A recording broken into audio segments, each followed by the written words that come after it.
Welcome back to the last quarterfinal match between Fnatic and Edward Gaming. Fnatic was named the Western Hope going into the tournament, and after a strong performance in the group stage, the expectations are high as they finish off against the third seed from the LPL. But statistically, Dash, they have a 0% chance of getting through the quarterfinals. The third seed from NA has won. The third seed from EU has won. Like, Destiny just says the third seed from the LPL has to win too, right? I understand your need to anti-hype because this is actually the most hyped Western team we have had in years. Exactly. In the year where the underhyped teams in C9 and G2 have already made semifinals. So in a way, that puts pressure on Fnatic because now a win is what's expected. All right, well, the teams are already loading up onto the stage. So with just a little bit of time before we head into Champion Select, I want to go down the line and get your guys' predictions. Do they matter? I don't think they do, but they're fun to talk about anyway, right? All right, Prosperin, what do you think at EDG Fnatic? Well, originally I predicted Fnatic, but at this point I'm like, oh, I guess that means Edward Gaming are going to the semifinals.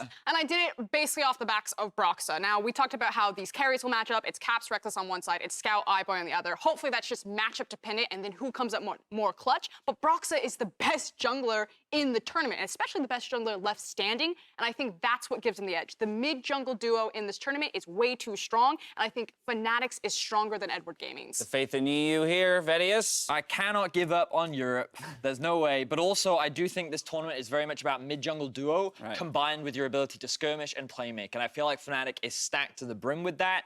That's my analytical point of view. My fanboy point of view is there's no way Fnatic will lose. They're the greatest team on the planet. There you go. I like it. Jet, close us out. I'm Fnatic as well, but since we've talked a lot about Fnatic, I want to exercise some caution for Fnatic fans watching this game. EDG has some spectacular individual players. And even though I think Fnatic has better team play and can match them individually, as we've seen this World Championship, it is so set up for outplays to be incredibly important in series. iBoy had some of the biggest highlights of the group stage, as did Scout, and the EU LCS's third seed took down the LPL's 1 seed, so some revenge for the LPL would be served right here if they wanted to do it. This world will be defined by individual moments. So the question is, which of these teams find their individual moment in this series? There's just one spot left in the semifinals up for grabs. So here's Quick Shot, Deficio, and Spawn to take you through the action.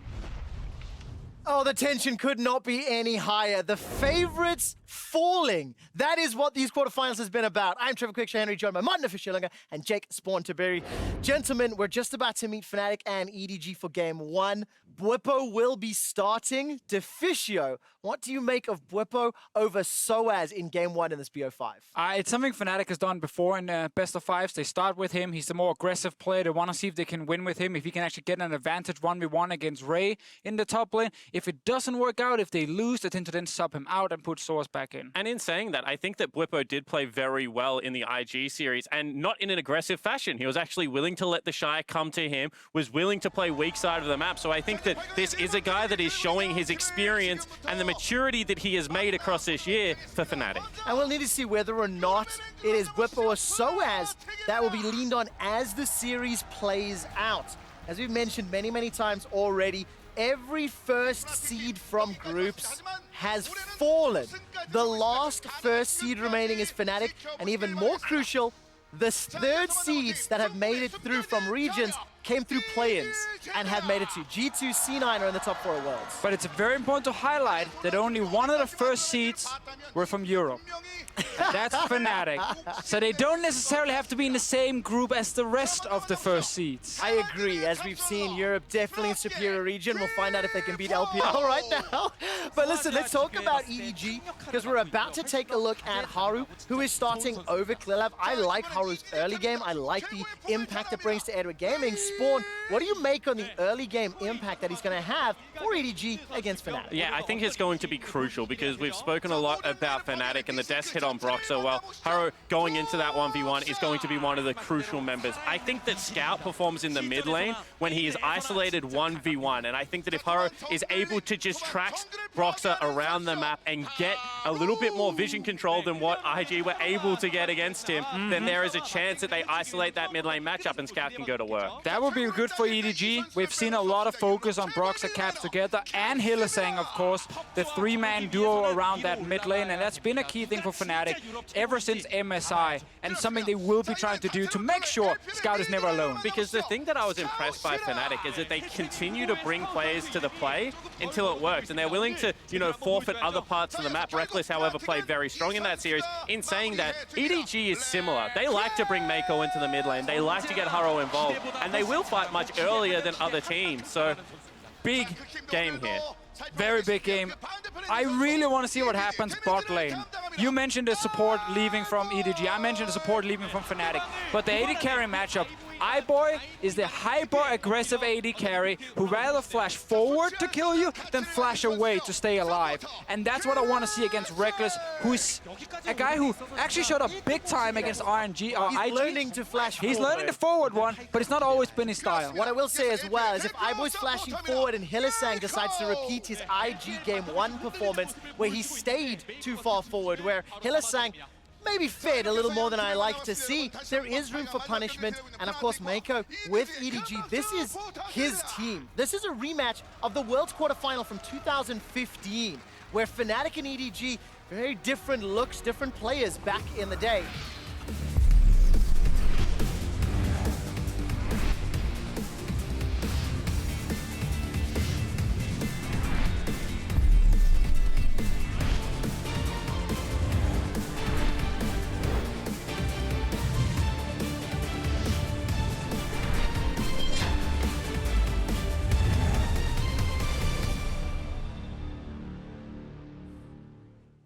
And let's get ourselves into picks and bans. It is Fnatic taking on Edward Gaming, the last quarterfinal of Worlds 2018. This is a rematch of the 2015 quarterfinal in which that Fnatic went 3-0 over EDG. Between then and now, both teams made significant changes. And I was touching on the point that Meiko has been the sort of front man, the leader, the shot caller for EDG, and definitely a pivotal player today. Absolutely, because Fnatic took down Clearlove's Edward Gaming. That is the old Edward Gaming. This Edward Gaming is around their support player. Meiko was a rookie in that year and wasn't able to find rhythm in the best of 5. This time, it could be different. I think around Meiko and around Scout in the mid lane. He's the reason they even made it to Worlds in the first place. He's improved so much since his last year where he was constantly getting caught out. Mechanically, insanely gifted. The matchup between him and Caps will be super fun to follow. Yeah, FrostGurren loves to call Scout kind of a double-edged sword. He can cut himself as he's going in for those plays. And I really want to see if Caps chooses to fight fire with fire, because we have seen a tendency for Caps to sometimes, we've seen a Swain pick out of him against Rookie. We saw, I think, a Galio pick out of him. I want to see the Akali pick out of him. Or what about Irelia mid lane? Could also be an option. Now, one of the things when Fnatic are running Bwipo, we know they're more likely to pick carries top lane as well.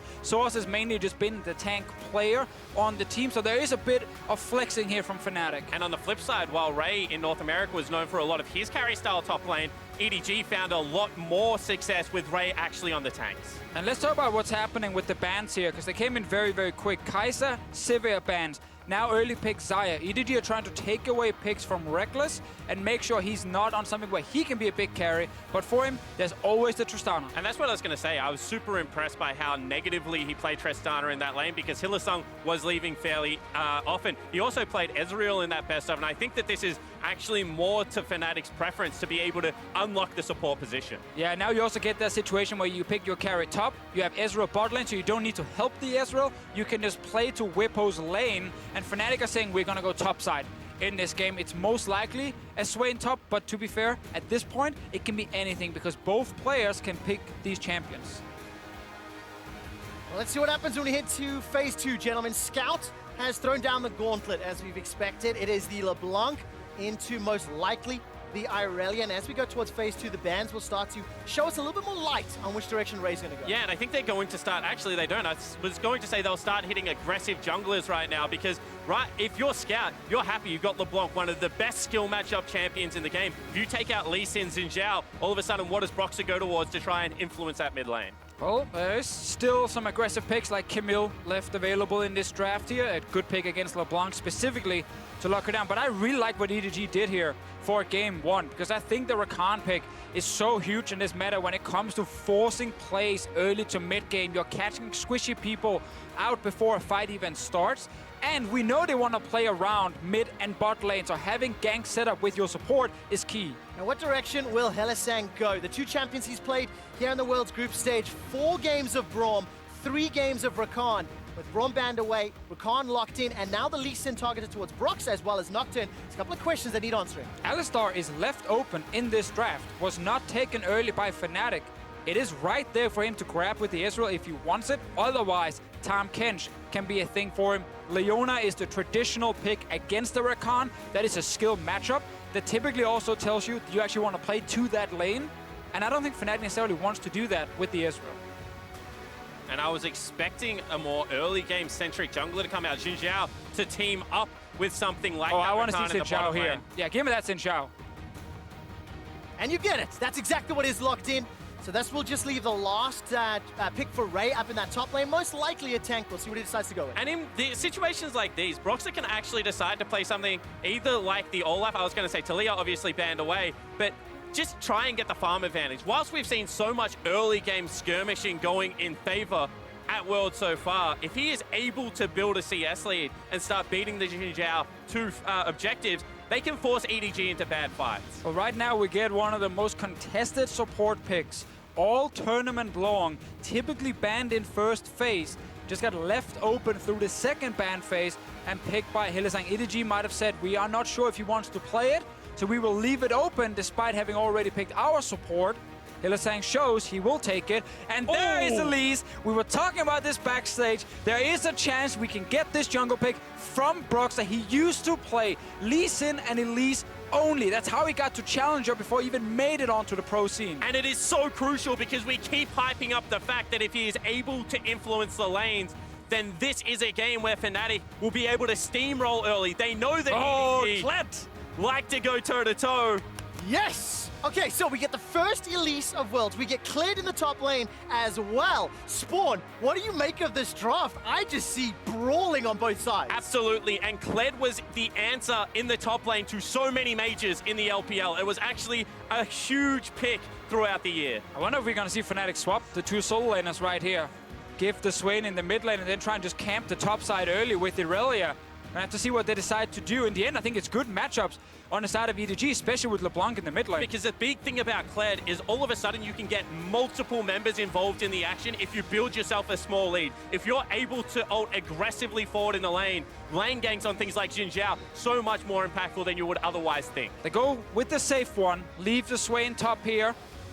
Still, Elise jungle coming in for the first time. It is a pick that got nerfed. It got basically killed in professional play for so long, but a couple of buffs have happened, and a meta now where early ganking junglers have really looked great. Brings the Elise back for Broxah specifically. You still need to be careful. If Zhao jumps you, you're going to go down very, very quickly, but your early ganks are still insane. What I feel like is both of these teams have got a composition that when ahead, it can snowball out of control really, really quickly. There's a lot of tools and a lot of pick power and skirmishing power that can be leveraged. So this early game will be crucial. Yeah, and both teams kind of just want to get to an area first and then be able to force fight. So interested to see if a team does generate an early gold lead, how the opponents react. Oh man, ladies and gentlemen, the last quarterfinal at Worlds 2018. The winner will face down Cloud9, and it is Fnatic versus Edward Gaming. These two organizations have a lot of history, a lot of pedigree, a lot of wins in their past. And today, the favorites are Fnatic. If you are a Fnatic fan, you should be terrified because every favorite has fallen. And EDG went into 2015 Worlds off winning MSI, upsetting FLICKR's SK Telecom. They came in to that quarterfinal as favorites. People were waiting for them to turn the tournament on its head. Death teleported to a ward on Chase, yes, I and remember. the sky fell down. Today, they have an opportunity to exact revenge. Listen to that crowd. A lot of Fnatic chants coming from Bexco in Busan. And we just have a fairly defensive start on the side of Fnatic, a little bit of shenanigans on the side of EDG. They've grouped up in that pixel brush in the river. Might find themselves a Hylissang as the observers have toggled the vision. This is what Fnatic see currently. A bear trap on a rope. Will catch onto Bwipo. It's a small advantage for Kled and Zhao as he continues to run him down just a little. A nice little trade from Ray early on. Gets a little pullback again. Meanwhile, around the red buff. All right, Pulverize comes down from Hylissang and engaged from Haro. The knock-up will catch onto Hilly. He's got flash available. Flashes over the pit. Here comes Haro. First blood picked up by Scout. And all of a sudden, EDG on the ball. And Scout gets first blood. That is huge for the EDG lineup. We've already talked about the isolated 1v1. He didn't even need to burn a summoner. They also get the red buff now. Top lane, they keep trading. Ray will almost get his mount back. Still, I love what EDG is doing here. I love the draft for game one with so many ways to constantly force plays in the early game because Fnatic, they're greedy in the early game. They take big chances when how they play laning phases. They want to be aggressive. They want to look for fights. And EDG with these tools, they can answer every single time. And that's important. And now being able to continually visit that bottom lane. No summoner spells available on Hylissang. Massive advantage right now in the jungle for Haro. I think right there, Broxah was expecting Haro to actually walk into his jungle. Here we get the level 1. We were watching the fight top lane. 2v3 at first. Hilly does get a knock-up, but he's taking a bunch of damage in return. And you can see as soon as Caps uses the AoE stun to try and keep Scout out, there was a big go sign that came out of EDG. They said they no longer have one of their best level 1 tools. Let's continue that fight. Now you know EDG are going to push in this bot lane. It's an Ezreal Alistar. It's a very defensive lane from Fnatic. It is very much a, hey, we don't need to worry too much about this lane dying, but they will go down in CS. Their turret will take damage, and that's going to be a bit of an issue. Well, we'll see how well Fnatic play around the solo lanes. If they can get Bwipo and Caps into a comfortable position. Bwipo, after taking a lot of negative trades early on, has shoved this wave heavily into Ray's waiting hands. And of course, when you are playing with Elise against you, the risk of dives is ever great. That's what I was going to say. They lost sight of Broxah as big trade in the bottom lane. Take a look at this. Hylissang down to 200.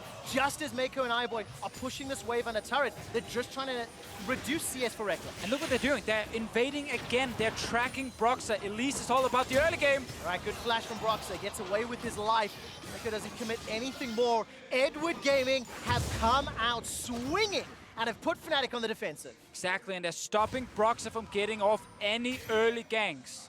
That is super, super important. Haro is just checking everything. There's one ward in the jungle as well, but more importantly for them, they know the camps on bot side are dead, so Elise will most likely go to top side. A big trade here on the top lane. It just feels like every time champions meet, there's the threat of someone going down, but Spawn, for the time being, Bwipo seems to have won that trade. Yeah, absolutely, and I think he's going to continue to win the trades because Ray came back without a refillable potion. And he's going up against Corrupting Pot as well as Dark Seal. Now, Broxah also coming through the lane. We mentioned Elise's potent early game could look for his first gank. Yeah, but also, EDG knows the camps on bot side are dead, so they should communicate, hey, Ray, there's a chance he's top. And that's why he put this ward in the brush, knowing Elise could try and sneak her way in there. So right now, EDG should have enough information to guess where Broxah could be. Oh, I'm holding my breath. Cocoon is one of my favorite spell names in the game to yell. And I'm waiting for Broxah to fire it out. He's in human form for now. Pushing towards Bwipo, so he needs to make sure that Ray has to overextend.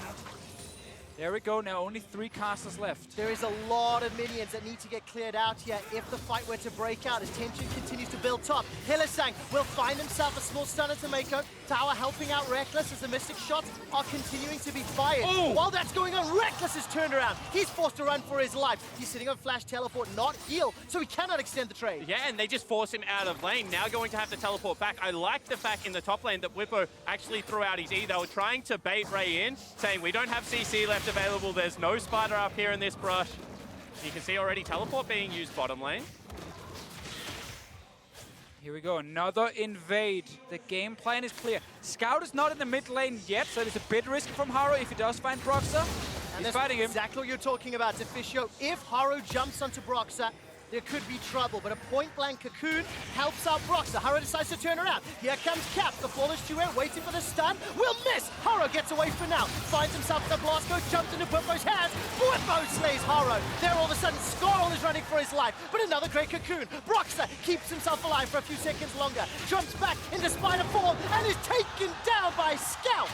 It's a 1-for-1 right here, but there are some basic rules in League of Legends, and one of them is do not invade the enemy jungle if your own mid laner is not there. He did anyway. He walked in, he died. Caps now. Oh! Now remember, Caps flashed over the wall. He needs to get the stun. A flash over from iBoy. iBoy picks up the third kill for EDG. And that's a massive play out of iBoy because he left bottom lane with his teleport. He got nothing for that in the top side after winning that trade against Rekkles, now able to return with a kill. So, mid lane, bad for Caps. He's now died. Scout is still in the lane. He's actually going top now with Haro. Meanwhile, on top lane, Ray got chunked low again from that little fight. And Bwipo got double buff with that kill. He's pushing in the lane. And this is why people are loving this world. As we take another look, this is just an aggressive invade. But once again, no scout in the mid lane means that Caps is able to be there so quickly. Burns the summoner spell, he just wants in on the play. Yeah, and then I think actually the stun does not connect. Haro does manage to get away for at least a little bit. He will die the Bwipo, but that's when you get the return. The TP comes in from iBoy to join the fight. He's not going back to the bottom lane, and Ray knows he will survive as long as he takes down the Elise. Another fight. Yeah, as soon as we come out of the replay, Caps is being jumped on. This is a 3 versus 1. Hylissang has arrived, but can he turn it around? That flash headbutt was simply not good enough. Haro escapes with his life. Broxah and Hilly late to the party. Ladies and gentlemen, Edward Gaming have a 1,000 gold lead at 7.5 minutes. And I just feel like we're going to get pulled out of a lot of replays early because there is so much action happening around Summoner's Rift at the moment, and League of Legends right now just seems to be early lane advantage into skirmish, skirmish, skirmish. EDG showing that they are one of the best skirmishing teams. And this is why we said we love this draft from EDG and this planned game 1. You combine the Zhao and the LeBlanc together. It's all about mid-jungle. It's all about shutting down Caps. They've done that twice now. He's down in CS, he's down in kills. 3-0 Scout on the other side. Because you look at pre-tournament expectations for EDG, and it's all about they have great individual skill, but after 20 minutes, the map deteriorates, it falls apart. How do they set up their Barons? It's just not good enough on the world stage. Well, so far we've seen that really all you have to be able to do is team fight to take Barons at Worlds, and EDG also able to show that even against some of the best players in the EU LCS, they're able to continue to build these individual leads. Oh man, they play against some of the best players individually in the world in LPL all the time, so they're not going to be too scared of the names on the other side. Rekkles will try and steal the Drake here. Ooh, actually, we're trying to get a kill. Very, very low. This actually might help out. Smite will keep Haro alive. Caps, no flash, and decided not to take that blast cone. While that's going on, gentlemen, Ray will get jumped in here by Bwipo and Broxah, but there will be no further follow-up, and this is good, just zoning. 63 CS to 48 in the top lane. Yeah, now Haro can go bot lane because Broxah showed himself top. This Elise pick has not been successful yet. He's not been able to execute any ganks.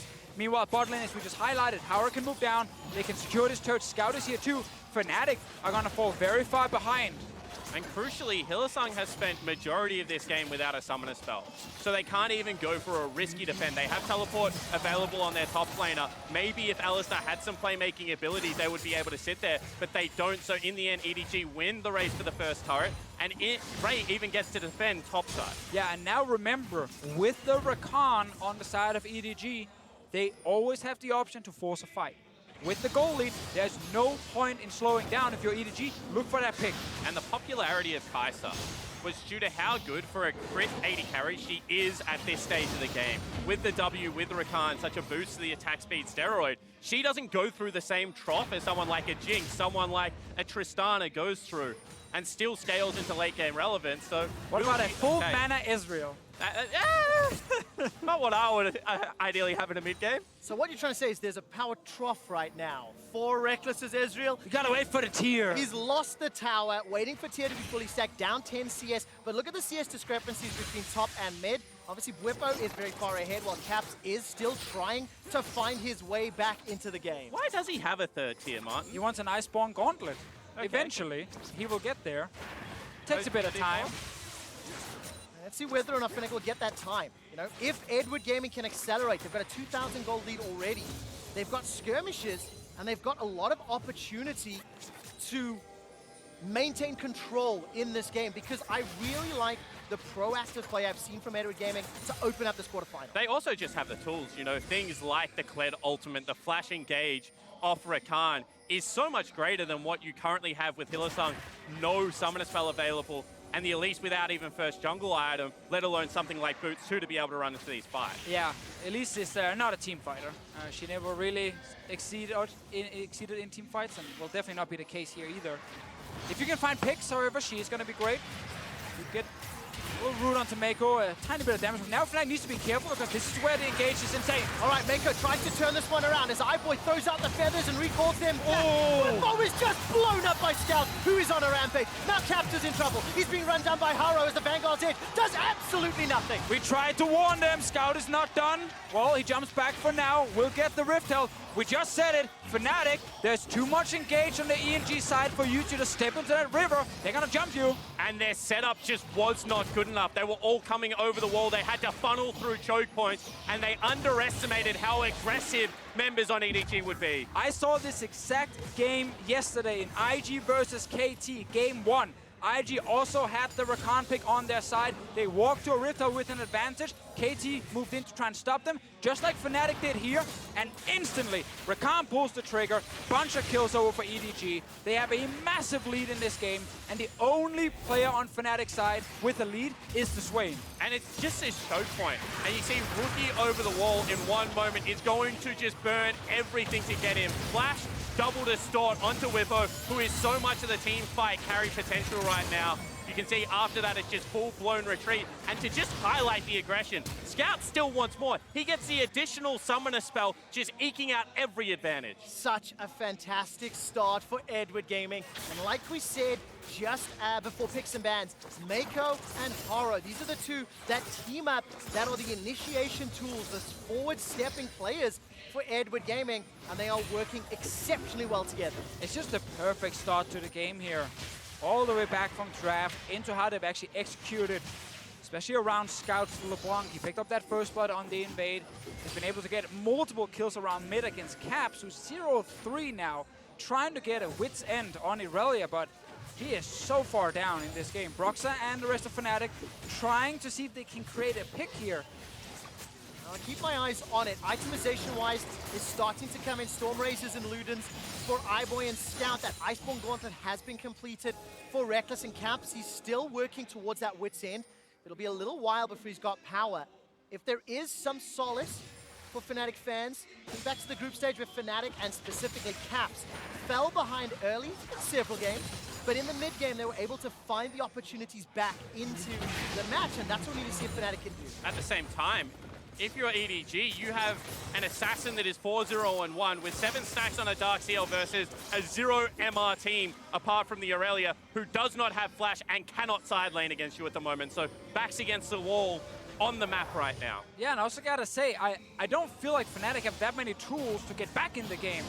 Like, they have an early game only jungler, they have an AD carry who now wants to just try and get to 2 items, get a fully stacked tier, but even at that point, is not gonna be that much stronger than iBoy on the other side. And then already on 3 items, iBoy is way stronger on the Xayah.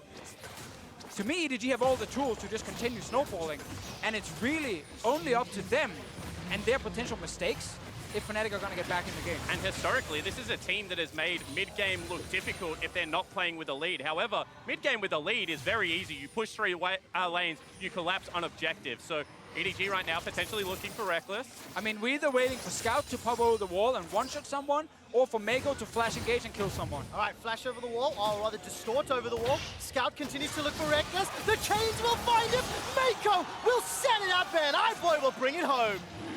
Without summoner spells, you're just juking yourself to death at that point. What can Rekkles do? Absolutely nothing right here. EDG, full control. Will even keep the top lane turret alive? Barely. Tiamat, no! Lost it. We'll He tried. lose the tower, but I don't think it matters. It's a 6,000 gold lead in favor of Edward Gaming. And I'm not really a superstitious person, but this whole first seeds falling nonsense is definitely becoming more believable when you see how well EDG are playing in the first game. And also this play-in stage thing that's coming through all of a sudden. G-Rex unfortunately missed out on that buff, but everyone else from the play-in stage has shown up in this quarterfinals. I think it's impressive to see how Edward Gaming have improved over the course of the World Championship. Some of their first games in the group stage against Mad Team, for example, they had a 20-minute Baron dance, for goodness sake. I don't expect that to be true today, but let's see how they play the mid game, because as you've already said, Spawn, EDG have shown weakness in that stage of their play. They certainly have, but I want to just continue the conversation on play-ins to now, because I think that EDG have actually shown that international scrims, extended period, can actually help you improve holes in your game plan. And the same holes from regular season where they're in play-ins, you know, they started to creep in groups when they played their first game versus KT, but then when they started, actually they pop over the wall, that's dangerous. Not going to be in trouble just yet. Fnatic were hiding in the bush, trying to set up some sort of, you know, pick opportunity. Wasn't going to work out as the Rift Herald. It's walked from base all the way down to charge the turret. It has been ushered in. It gets the charge and the boot for the bottom inner turret. Bwipo is pushed away by Scout. Scout with the Ludens is really doing a lot of work as Bwipo's going to try to wave clear. Here comes Scout again. Bwipo forced to run for his life. This is a 5-on-5 in the bottom lane. Remember now, to go in. Caps gets caught up. He's able to flash for now. There's a lot of damage in return. This is the only chance for Fnatic, but it's already a kill onto Caps. Bwipo goes golden up in the top lane. They are routed and running for their lives. Yes, there's almost one back with the Demonic Ascension, but it's simply too little and it's simply too late. And Fnatic get the fight with the turret still up and everyone charging past, but it is still a wash for EDG. They rinse Fnatic and now they look to continue their pushes. EDG, they have so much damage on their side, and their front line, while it's not the big tanks, it's actually some champions that are hard to burn down fast. Since Zhao ulti means you can't just burst him, and then of course Ray, who's sitting on his mount, constantly dancing in and out of the fight. So Fnatic, they don't have the damage right now to actually stop EDG. And Bwipo took so much poke at the start of this, so you can see EDG wants to go. He's sitting at a quarter health. He feels like he has to go in. He only has one soul shard, but a big ultimate from Caps nearly was enough to turn this around. In the end, however, EDG, iBoy is still full HP. Scout did take a bit of damage towards the end, but he felt safe for most of the fight. And that was the key thing. It doesn't matter if you kill Haro. If iBoy's right behind him with 100% HP, just shooting away with 2 items, EDG wins the fight. 18 minutes into the game, EDG extend that gold lead to around 8,000. 4-0-5 for Scout's LeBlanc. 3-0-4 for iBoy Xayah. And think back to the level 1, think back to Scout picking up first blood, starting the snowball, and sitting on 10 stacks on his Soul Stealer. Yeah, exactly right. Goes back, buys himself a book, says this game is going pretty good. I would like to record it in the history. And when you're 4-0-5, you got a 60 CS lead over someone like Caps.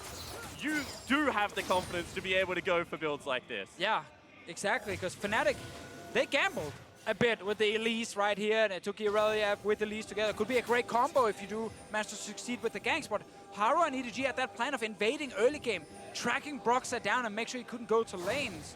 Worked very well for them despite that one death he had early on. Let's see what happens now with the Siege, iBoy, and the rest of EDG, 4 members topside, and Ray's bot lane. They do pull away from that because they want to allow Ray to split push, maybe have some time to go back. 3 items kind of is where Xayah comes online, but I don't think it was actually a bad draft from Fnatic. I actually like the idea they had. This follows the tournament meta in terms of where you need to be aggressive. It was just that EDG had the read on how to play out that early game. Exactly, they knew how to stop the top side. We said it in draft, Fnatic's bot lane was leave them alone. It's Ezreal, we don't need to do anything there. And then, ooh, Elise, gank mid, gank top, it's gonna work. And that's what EDG shut down so well, which was very, very effective on their side. Let's see what happens around the turret. All right, Meiko very easily escaped this time around. Caps is only sitting on the wit's end for now, and the Flawless Duet did not find a target, while Rekkles is poked away by that Sigil of Malice. EDG, 6 towers to 1 as we crest 20 minutes. That means Baron is alive, and that means EDG can stop baiting. And I really hope Hylissang took unflinching, or whatever that mastery is where you get more tenacity for no summoner spells, because I have not seen this guy with Flash the whole game. That's the plan. Every single time I'm like, he can look for a pole flash, he can look to maybe chuck someone back under turret and get them blown up. It just has not been there. Maybe he doesn't want to have it for team fights, knowing that if he does go in with Flash, he will just die because his team has no damage behind him. It's like, if it's always on cooldown, guys, I can't engage. That's the next level zone now. Let's see whether this works or not. Bwipo's just going to get blown up here. iBoy's on a rampage, 4-0-4. Meiko as well as Scout there for the assist. Now, Bwipo does have teleport and 30-second death timer, so maybe he can join some sort of play, but it is looking so dire for Fnatic. Yeah, and the third Infernal Drake is coming available, so they don't even have to go towards it. They've just rolled the dice, come up absolutely massive. And they have 4 players who actually really like Infernal Drake. And this starts to become demoralizing. You have to talk about best of 5. This is going to be, hopefully, a very long, drawn-out series. And getting crushed in game takes a lot of mental resilience to be able to recover from. Yeah, especially because you spent the last couple of days really preparing your first blue side draft and probably your first red side draft, but Fnatic knew they had first seed. Blue side is what they're picking. Here's the entire plan going into the game. It was first pick Irelia, saying we know if we first pick this, we can swap it between 2 lanes and we can try and carry with the champ as we saw in groups. However, EDG's answer was Xayah Rakan. And the Xayah ban meant that Rekkles went for the Ezreal and didn't have any pressure bot side. And this Xayah Rakan combination has been huge for EDG. And I also think if you step back just from the preparation for the series alone, Deficio, watching every other #1 seed fall, watching KT Rolster, then RNG, Falter, regional representation, then the #1 group stage from a FLICKR, they faltered as well. You have to factor in the weight and the pressure that is on Fnatic's shoulders after what is an obliterating defeat soon to be in game 1. Because Fnatic has it on both sides. All of a sudden, they are the tournament favorite. They were the Western hope, actually, picked maybe here. Let's take a look. Scout can escape with his life for now. Remember, not enough damage. Deficio said it a bunch already. The Scout will escape with his life. I mean, they can definitely kill the LeBlanc if they have enough time. Ideally in a fight, however, for Scout, he does not get CC'd like right here. In the end, EDG, triple Infernal, they have everything. Yeah, absolutely. But Fnatic came into this game now as world favorite, arguably. They have seen teams that they had beaten in the EULCS succeed, have a great run. Now all of a sudden there is the double pressure onto them, as well as EDG just saying, we're playing with nothing to lose. Well, there's 2 big questions I have now. #1, how do EDG play the next 5 to 10 minutes? I want to see their mid-game.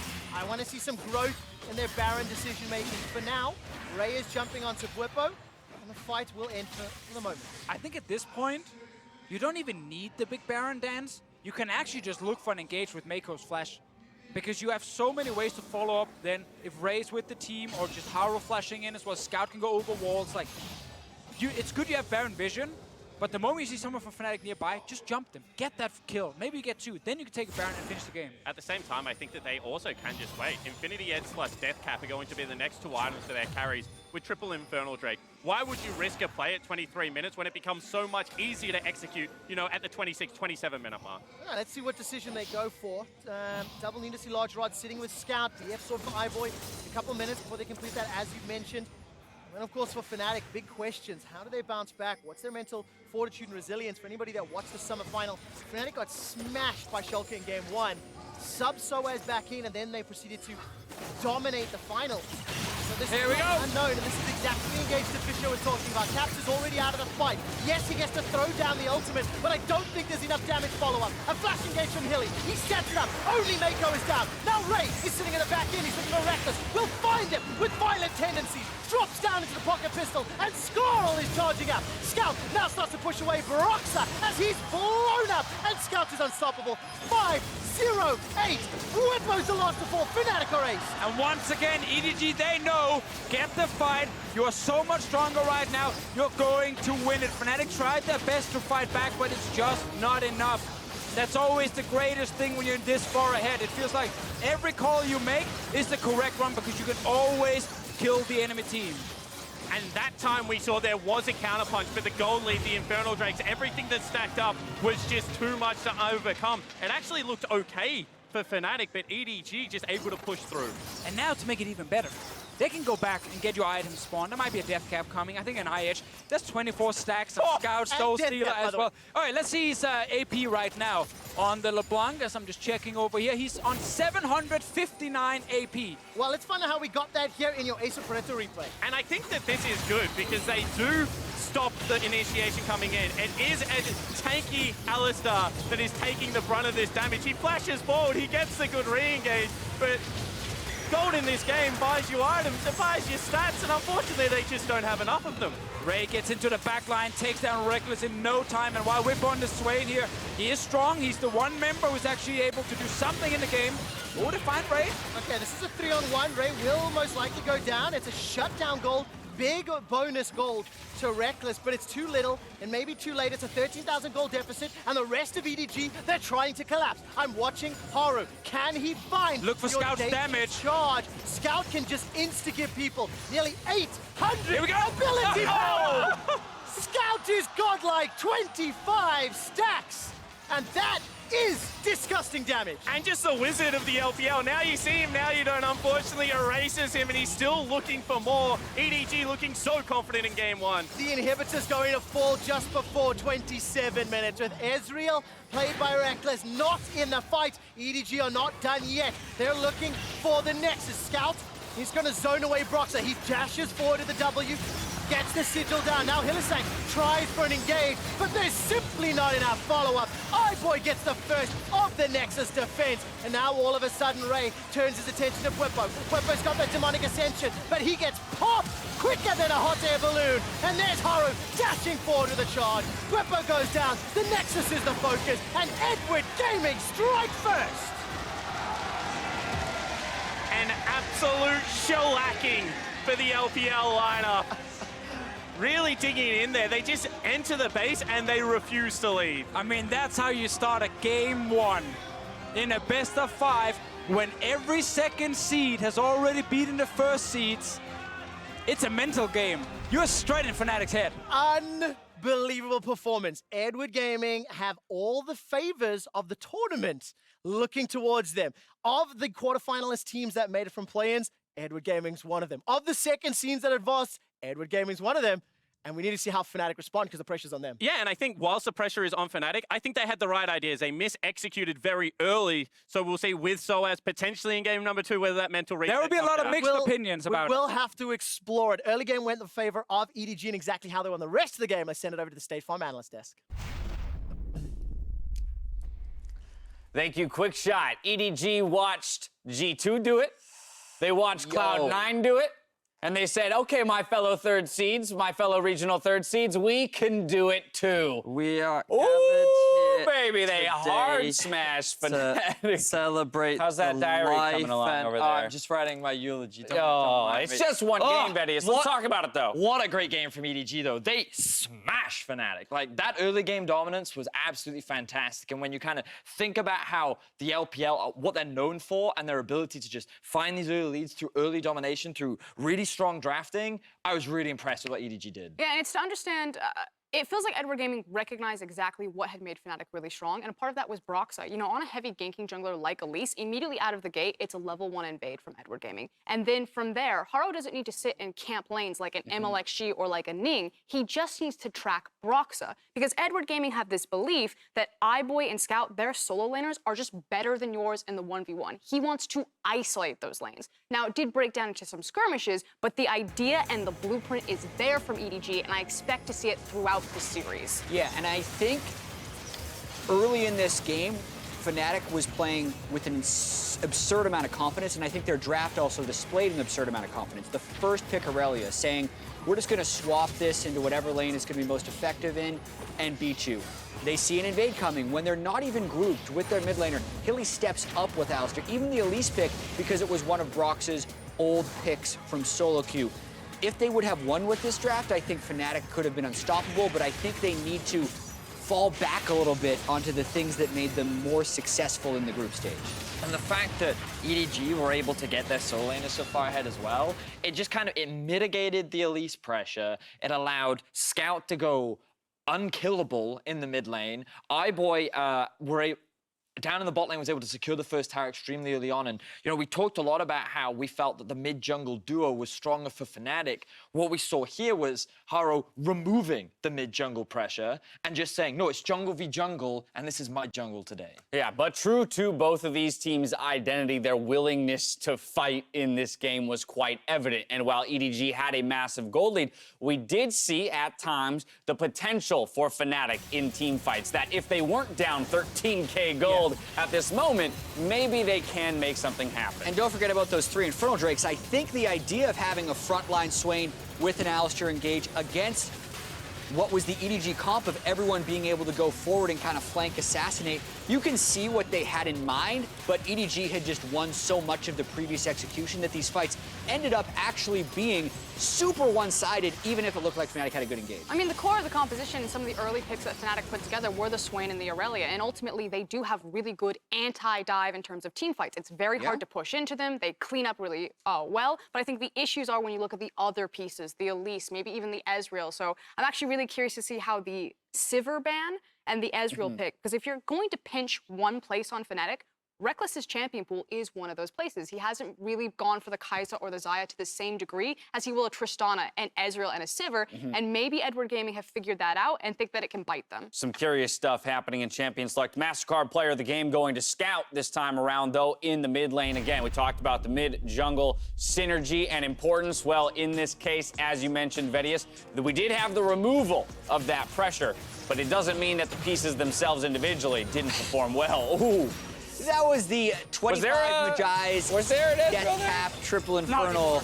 It's impressive how you get to that point on the blog to then be able to do that at the very end. Scout, I mean, when we warned about like upset potential, Scout was at the forefront of that argument for EDG if they were to win this series, and that's a great game 1 for him to have. All right, now I want to go back into draft discussion in reference to game 2. Yeah. What I've already loved about this series is it perfectly illustrates to me that every team has their own priority list. Every best of 5 will have its own meta, and it will adapt throughout the day. So if you are in Fnatic's shoes, how do you move from game 1 to game 2 in terms of those priorities? You said they looked pretty confident. Do you think they pull back a little bit and do something more tempered? I do think they go a little bit more meta, especially with the jungle picks. I'm super curious to know if Soaz is coming in. And no substitutions, EDG stays red. So same sides, no substitutions. I think, Interesting. Do you want to? No, go for it. I think one of the massive adaptations to do is in the bot lane. So if we have this idea that the blueprint for Edward Gaming is shut down Broxah, make him a non-factor, I think the blueprint for Fnatic should be shut down iBoy and Meiko, make him a non-factor. And so they actually need something that's competitive in that bottom lane, that they don't just get shoved in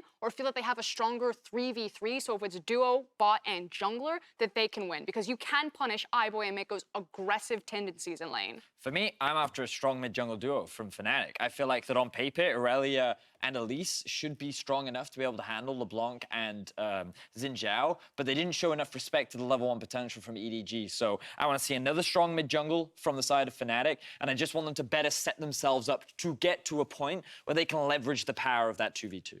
Yeah, I'm going to talk about EDG. I think they should keep drafting for the laning phase counterpicks as much as possible, right? So the LeBlanc was spectacular. They're going to dare Fnatic to blind pick stuff, I think, because it sounds like iBoy is going to be confident in the 2v2. The fact that Bwipo is in, to me, signals that Fnatic is not going for an aggressive bottom lane. If they were, I feel like they'd put in Soaz. So they could give more attention so they can play around the bottom side. So I think EDG should just do whatever they can to replicate what they just did in game 1 for draft. Yeah, knocked Lee and Zhao were essentially taken off the board before Broxah's pick. Do you think they made a misstep in showing that and going for that as opposed to something more middle ground like the Gragas? I mean, I just feel that the level 1 determined a lot just because of how the fact that both mid and bot were able to gain pressure. It made it much easier for Haro to then dictate the pace of the jungle. And I think that if we see a different level 1 where Elise starts elsewhere, or if they deny the steal from happening and the Alistar doesn't die,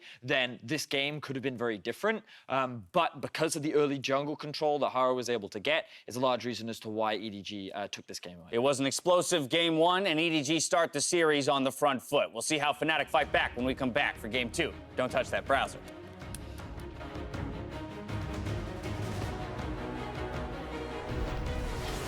Not backup will catch him to Hilly. He's got flash available. Flashes over the pit. Here comes Haro. Haro gets away for now. Finds himself the blast code, jumps into Bwipo's hands. Bwipo slays Haro. There all of a sudden, Squirrel is running for his life, but another great cocoon. Broxah keeps himself alive for a few seconds longer. Jumps back into spider form and is taken down by Scout. This is the only chance for Fnatic, but it's already a kill onto Cap. Bwipo goes golden up in the top lane. They are routed and running for their lives.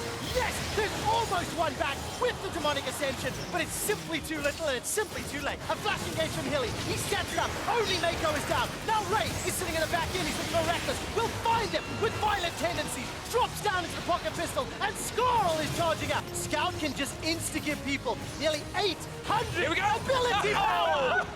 And there's Haro dashing forward with a charge. Bwipo goes down. The Nexus is a focus, and Edward Gaming strike first.